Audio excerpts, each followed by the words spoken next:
मैं ऋचा सिंह और आप देख रहे हैं सी न्यूज भारत। वक्त हो चुका है न्यूज बुलेटिन का। इस बुलेटिन में हम बात करेंगे भोपाल की, जहां मुख्यमंत्री डॉक्टर मोहन यादव का दिखा अलग अंदाज। आगे बात होगी आगर मालवा की, जहां अच्छी वर्षा की कामना को लेकर भूमिया महाराज का किया गया पूजन।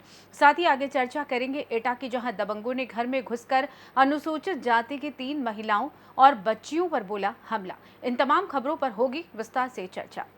मध्य प्रदेश के मुख्यमंत्री डॉक्टर मोहन यादव का अलग अंदाज। मध्य प्रदेश के धार्मिक नगरी उज्जैन से आते हैं मुख्यमंत्री, जहां शुरू से विद्यार्थी परिषद में रहने के बाद लगातार संगठन में सक्रिय रहे, विधायक बने, फिर उच्च शिक्षा मंत्री और वर्तमान में मध्य प्रदेश के मुखिया के रूप में कई महत्वपूर्ण निर्णय लिए।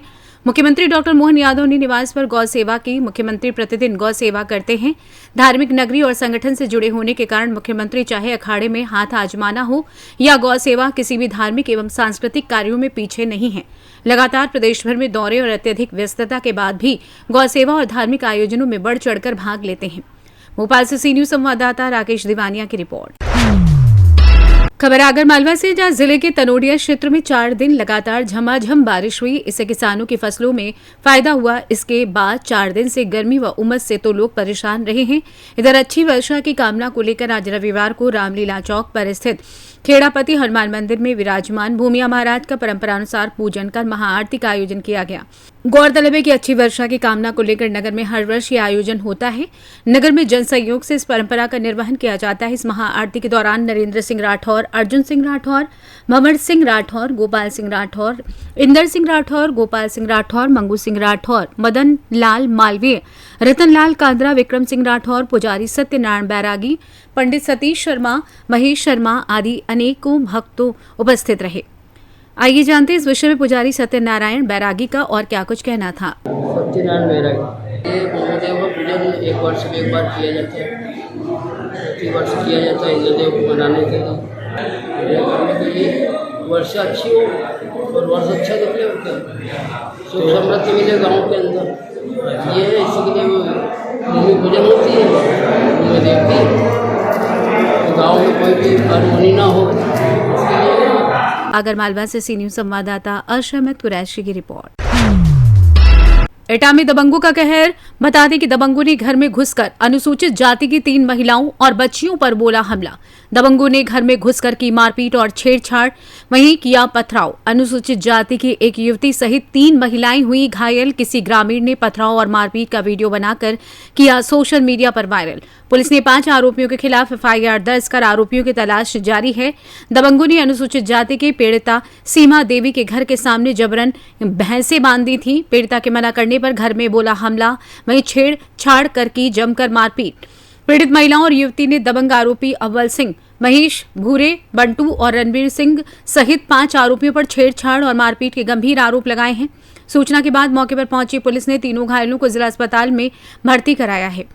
एटा के थाना कोतवाली देहात क्षेत्र के सिराव गांव का मामला बताया जा रहा है। आगे जानते हैं इस विषय में पीड़ित महिला सीमा देवी एवं पायल कुमारी और अश्विनी कुमारी का क्या कुछ कहना था। क्या नाम है आपका? पायल। पायल, क्या वजह है, क्या झगड़ा कैसे हुआ है? ये हुआ है सर भैंसों के पीछे।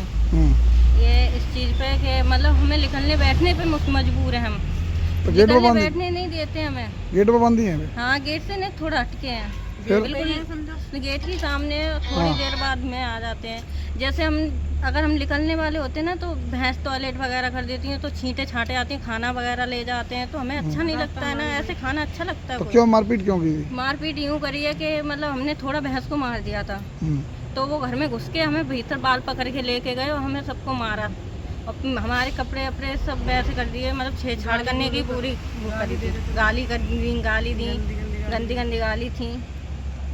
कितने लोग? हाँ, कितने लोग? 5-6 लोग थे। कौन कौन था? भूरे थे, RM सिंह थे और बंटू थे और नरवीर थे और वो हमारे सब्बल थे, ये सब थे। मारपीट चोटें भी आई हैं आप लोगों को? हाँ, चोटें आई हैं सर, ये देखो। और किसको आई हैं? और मेरी बहन को है, मम्मी को है, सबको है। क्या मांग करती हैं ऐसे लोगों के खिलाफ? क्या मांग करती हैं? सजा होनी चाहिए सर, कड़ी से कड़ी सजा मिलनी चाहिए। हमारे संग में जो हुआ है। क्या वजह है, क्या हुआ है आपके साथ? सर घर में घुस के ईंटें मारी। अब्बल ने, महेश ने, बंटू ने और नरवीर ने और भूरा ने, दिन ने RM सिंह संग मार रही थी। क्या वजह? सर मैं हमारे बार पकड़ लिए, वजह कुछ नहीं थी, भैंस के पीछे मारा हमें। क्यों? भैंस है रास्ता में बंधी थी, नेक डंडिया मार दी भाई करे तुम्हारी ने। गेट पर बंदी? हमारे गेट से ही नेक हटके नेक बंधी थी सर। मेरे सामने ही गोबर कर रही और पेशाब, तो नेक डंडिया मार दी। इसी बात पे वे लोग हमारे घर में टूट पड़े मारने के लिए। तो घर में घुस करके मारा है? हाँ घर में घुस के मारा है सर। मेरे बार पकड़ लिए, दोनों लड़कियों को बार पकड़े, मेरे भी पकड़े और बाहर पकड़ के खींच ले गए। और सर सबने भी मारा हमें मिलके। चोटें आई हैं सर, देखो मेरे आँख में चोट है और मेरी बेटी के देखो कान में चोट है और इसके गाल पे चोट है सर। का नाम भूसा मारे और मेरी मैक्सी सब फाड़ दिए, देखो नाखून देखो सब लगे हैं। और कौन कौन थे? महेश अब्बल दोनों थे और भूरा नरवीर और बंटू, जे इतने जने थे सर। सब तो क्या दबंग है ये गुंडे क्या? हाँ गुंडे हैं सर, बहुत बड़े गुंडे हैं जो सर, बहुत चूकते नहीं है किसी पे। सिर्फ भैंसन के पीछे मारा है सर। हम क्या करें, हम 3 ही जने घर पे थे। हमारे घर तहरीर दे दी आपने?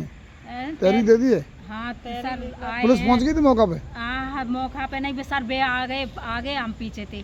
तुरंत पुलिस पहुंच गई थी? अबे पुलिस। नाम है आपका? क्या हुआ आपके साथ? किस मारपीट करिए, गाली गलौज करे, हमारे साथ छेड़छाड़ करिए। किसने किया है? अब्बल महेश और बूरा है, नरवीर है और बंटू है और आराम सिंह है। ये 4-5 बंदे हैं। घर के भीतर घुस करके पीटा है? हाँ, घर से भीतर घुस के पीटा है। कितने लोग थे? ये 5-6 लोग हैं करीब। क्या वजह क्या थी मारपीट की, झगड़े? भैंस के पीछे गोबर कूड़ा करती है, भैंस हमारे दरवाजे के सामने। आपके दरवाजे बांधे थे? हाँ, क्या दबंग है के? ये गुंडे हैं सर, ये ऐसे ही करते हैं।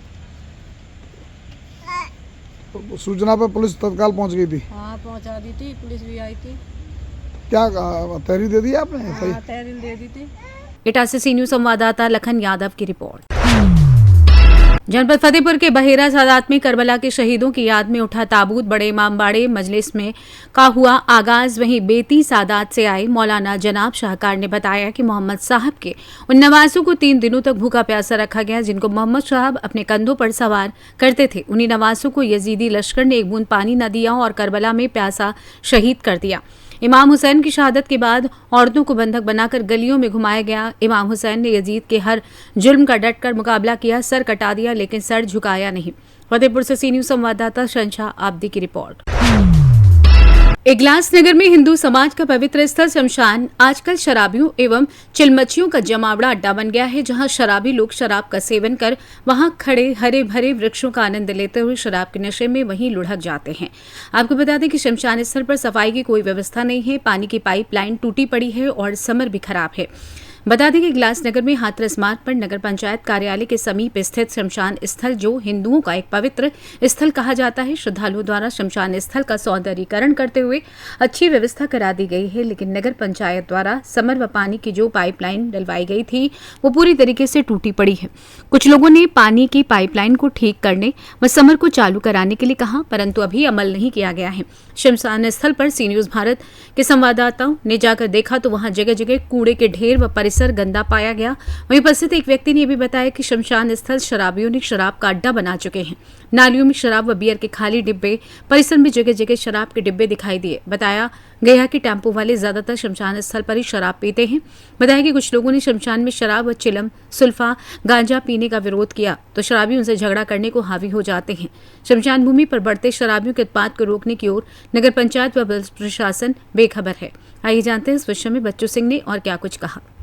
क्या नाम भाई तुम्हारा? बच्चू सिंह। कहाँ रहते हो? मास्टर कॉलोनी में। इस समय कहाँ खड़े हुए हो? मरगट में खड़ा हूँ इस वक्त। मरगट में खड़ा हूँ, मरगट में। मरगट की कैसी व्यवस्था चल रही है? मरगट की व्यवस्था दिख रही है, तुम्हें दिख रही है ना कितना कूड़ा कबाड़ा पड़ा है। देखो यहाँ झाड़ू नहीं लगती है, देखो यहाँ पेड़ पौधे सूखे पड़े, पेड़ पौधे सूखे पड़े और देखो ये पाइप टूटा पड़ा है, समर खराब पड़ी है और बाल्टियों से पानी लगाते हैं तो परेशान हो जाते हैं माथे मातलक। आई बात समझ में। अब जो सरकार भी मदद नहीं कर रही है और जो ये जितने बड़े गिलास के शराबी हैं सब रेस में वह तो दारू पीने के लिए आते हैं, इनको पहले बंद करवाया जाए और फिर या तो कहीं ठेके को कहीं अंत भिजवाया जाए और नहीं तो उनके लिए कैंटीन बना दी जाए बढ़िया भाई दारू बाज वालों की। देख रहे हो मरकट में काम हो रहा है, ये सब झाड़ू नहीं लग रही है और पेड़ सूख के जा रहे हैं, काट ले जाते हैं पेड़ पौधों को भी, पर तब भी कोई कुछ नहीं कहता है। हम बहन जो मेहनत करते ना परेशान है, पूजा पाठ भी करते हैं नहीं करते फिर भी ना गुंडागर्दी और दादागिरी से दिखाते हैं। दारू वाले आते हैं, इतने बड़े टेम्पू वाले, इतने बड़े जो होते हैं, सब दारू पीने वाले यहीं घुसे आते हैं। पौवाना दिख रहे थे, दिखा दीजिएगा नक्शा दिखाना से मरकट का हाल। इगलास से सी न्यूज संवाददाता इंद्रजीत प्रेमी की रिपोर्ट। खबर जहानाबाद जिले की काको प्रखंड से, जहां इंडिया गठबंधन के द्वारा बिहार में हो रहे भ्रष्टाचार, हत्या, बलात्कार को लेकर बिहार सरकार के खिलाफ जमकर नारेबाजी की गई। जहानाबाद विधायक सुधा यादव एवं कोई विधायक रामबली यादव, मखदुमपुर विधायक सतीश दास और पार्टी के सहयोगी कार्यकर्ता बिहार सरकार की कड़ी निंदा करते हुए कहा कि सरकार बेलगाम हो गई है। आए दिन बिहार में चोरी, हत्या, बलात्कार आदि घटनाएं घटित हो रही हैं, लेकिन सरकार इस पर मौन है।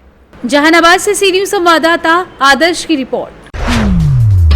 हमीरपुर में जरिया थाना क्षेत्र के धगवा गांव में 10 दिनों से लापता युवक का शत-विशत अवस्था में शव मिलने से हड़कंप मच गया। सूचना पर पहुंची पुलिस ने शव को कब्जे में लेकर पोस्टमार्टम के लिए भेज दिया है और मामले की जांच में जुट गई है। आपको बता दें कि धगवा गांव निवासी 35 वर्षीय युवक मोहित कुमार राजपूत बीते 10 जुलाई को अपने घर से जानवर चराने खेत गया था और जब वो शाम को घर नहीं लौटा तो परिजनों ने उसकी संभावित व गैर संभावित स्थानों में तलाश की, मगर वो नहीं मिला। तब परिजनों ने जरिया थाना उनके लापता होने की सूचना दर्ज कराई थी। आज उसकी जंगली जानवरों द्वारा कई जगह खाई लाश खेत में मिली तो परिजनों में कोहराम मच गया। सूचना पर पहुंची पुलिस ने शव को अपने कब्जे में लेकर पोस्टमार्टम के लिए भेज दिया है और पुलिस मामले की जांच में जुट गई है। पुलिस का कहना है कि पोस्टमार्टम रिपोर्ट आने के बाद आगे की कार्रवाई की जाएगी। हमीरपुर से सी न्यूज संवाददाता ब्रजेश कुमार बादल की रिपोर्ट। गुरु पूर्णिमा पर महोत्सव पर मैनपुरी में स्वामी भजनानंद आश्रम में महामंडलेश्वर स्वामी हरिहरानंद जी द्वारा लोगों को आशीर्वाद दिया गया। आपको बताते चलें कि प्राचीन भारत में गुरुओं का महत्व भगवान से भी ऊपर दिया जाता है। गुरु शब्द का अर्थ व्यक्ति को एक नेक इंसान बनाकर उसको सद्गति देता है। गुरु मानव जीवन को सफल बनाने का मंत्र तो देता ही है, बल्कि एक आदर्श जीवन की राह दिखाता है। लेकिन आज इस भौतिक युग में गुरु का महत्व उतना नहीं रह गया है, तभी हमारा समाज, धर्म, संस्कार, पूजा पद्धति सब बेकार होती चली जा रही है। अगर हम आज भी गुरुओं की बात का सही से ग्रहण करें तो हमारे संस्कार हमारे जीवन के लिए अत्यंत लाभ और उत्तम होंगे। मैनपुरी से सी न्यूज संवाददाता कुलदीप दीक्षित की रिपोर्ट। खबर मोतिहारी से, जहां पताही प्रखंड क्षेत्र के बेलाही राम पंचायत के मिर्जापुर शिव मंदिर के पास पोखर में डूबने से एक युवक की मौत हो गई। सूचना पर पहुंच थानाध्यक्ष कैलाश कुमार व सीओ नाजनी अकरम द्वारा एनडीआरएफ की टीम को बुलाया गया, जिनके द्वारा 4 घंटे की मेहनत के बाद शव को बरामद कर लिया गया। शव को कब्जे में ले पुलिस ने पोस्टमार्टम हेतु मोतिहारी भेज दिया है। मृतक मिर्जापुर के विष्णुदेव राम का पुत्र मुनिंद्र राम है, जो तालाब में नहाने गया था, जो गहरे पानी में चला गया, जहां डूबने से मौत हो गई। मृतक आइसक्रीम बेचकर अपने परिवार का भरण पोषण करता था। मृतक की पत्नी व मां का रो रो कर बुरा हाल है। मोतिहारी से सी न्यूज संवाददाता नवेंदु कुमार की रिपोर्ट। खबर पुणे से है, जहां गुरु पूर्णिमा के पावन पर्व पर गुरुजनों का हुआ सम्मान। चिंतामणि न्यायपीठ और विजय रेणु से मित्र परिवार ने गणेश कला क्रीड़ा मंच में गुरुजन गौरव समारंभ का आयोजन किया। इस समारंभ को महाराष्ट्र के उप मुख्यमंत्री अजित पवार, केंद्रीय नागरिक विमान यातायात और सहकार राज्य मंत्री मुरलीधर मोहोल, विधायक भीमराव तापकीर, आयोजक विजय रेणु से, युवराज रेणु से, दीपक मानकर, शरद ढमाले, रूपाली ठोमरे, रमेश कोंडे आदि उपस्थित थे। इस समय मराठी भाषा और व्याकरण शिक्षक यास्मीन शेख अपने हास्य चित्रों से छात्रों में गणित विषय की रुचि बढ़ाने वाले हास्य चित्रकार शिवराम फडणवीस, अपने कर्तव्य से भारतीय हवाई दल में उत्कृष्ट कार्य करने वाले निवृत्त एआर मार्शल भूषण गोखले, मेहनत और लगन से कृषि क्षेत्र में उल्लेखनीय कार्य करने वाले कृषि उद्योजक विकोबा झोपटे, इनका सम्मान किया गया। इस समय मुख्यमंत्री अजित पवार ने कहा कि गुरु हमेशा शिष्य के जीवन से अंधेरा हटाकर वहां प्रकाश लाने का काम करता है। गुरु शिष्य के मन, बुद्धि, शरीर को विकसित करने का कार्य करता है। जीवन के हर संघर्ष का सामना करना सिखाता है। चिंतामणि न्यायपीठ और विजय रेणु से मित्र परिवार का ये कार्य प्रेरणादायी और कौतुकास्पद है। पुणे से सी न्यूज संवाददाता विपुल साठे की रिपोर्ट। फिलहाल न्यूज बुलेटिन में बस इतना ही। देश दुनिया की तमाम खबरों की जानकारी के लिए आप देखते रहिए सी न्यूज भारत। हर खबर आपके साथ, आपके हाथ।